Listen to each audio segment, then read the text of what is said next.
บริษัท PS ได้ส่งผลการสืบสวนสอบสวนให้แก่รัฐบาลแล้วในต้นเดือนมิถุนายนนี้โดยเฉพาะหลักฐานที่เกี่ยวข้องกับการเงินและการขายทรัพย์สินต่างๆของบริษัทขณะนี้กำลังอยู่ในขั้นตอนการพิจารณาของศูนย์กลางก่อนจะส่งให้ศาลตัดสินดังเจ้าหน้าที่คณะรับผิดชอบคดีนี้กล่าวต่อวิทยุเอเชียเสรีในวันที่22มิถุนายนนี้ว่าเพราะมันขึ้นกับคณะที่นำของศูนย์กลาง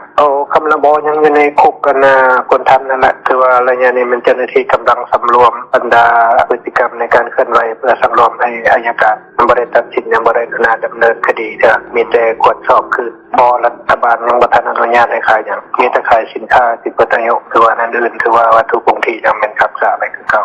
ท่านกล่าวตื่นว่าเมื่อวันที่25พฤษภาคมที่ผ่านมาห้องว่าการสำนักงานนายกรัฐมนตรีได้แจ้งการให้คณะรับผิดชอบคดีบริษัท PS รายงานเกี่ยวกับความคืบหน้าในการปฏิบัติเวียกงานในบริษัท PS ตลอดระยะเวลาเกือบ1 ปีผ่านมา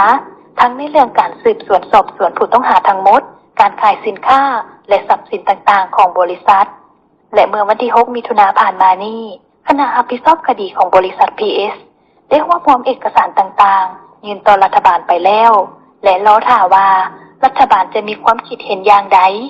หากเห็นว่าเอกสารครบถ้วนสมบูรณ์ก็จะส่งให้ศาลทันทีเพื่อตัดสิน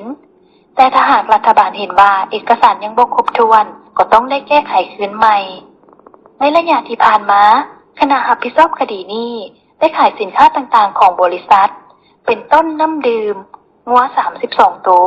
ม้า1ตัวและเครื่องดื่มชนิดต่างๆรวมแล้วบ่ต่ำกว่า10ตื้อกีบสำหรับทรัพย์สินอื่นๆเส้นสายคอค้ำสายแขนที่ดินรถและเครื่องจักรต่างๆจำนวนหนึ่งนั่นยังคงรักษาไว้คือเก่าบ่ได้ขายแต่อย่างใดส่วนนางสุกนาลีเทพศรีเมืองประธานบริษัทและเท่าโปรเฮอร์พร้อมคณะบริหารบริษัทอีก7 คนที่เป็นผู้ต้องหาคดีส่อโกงเงินประชาชนนั่นขณะนี้เจ้าหน้าที่ตำรวจยังกักขังตัวอยู่ในคุกโพนทันนครหลวงเวียงจันทน์เนื่องจากมีคำสั่งจากรัฐบาลว่าบ่ให้ประกันตัวผู้ต้องหาในทุกกรณีจนกว่าจะมีการตัดสินคดีจากศาลก่อน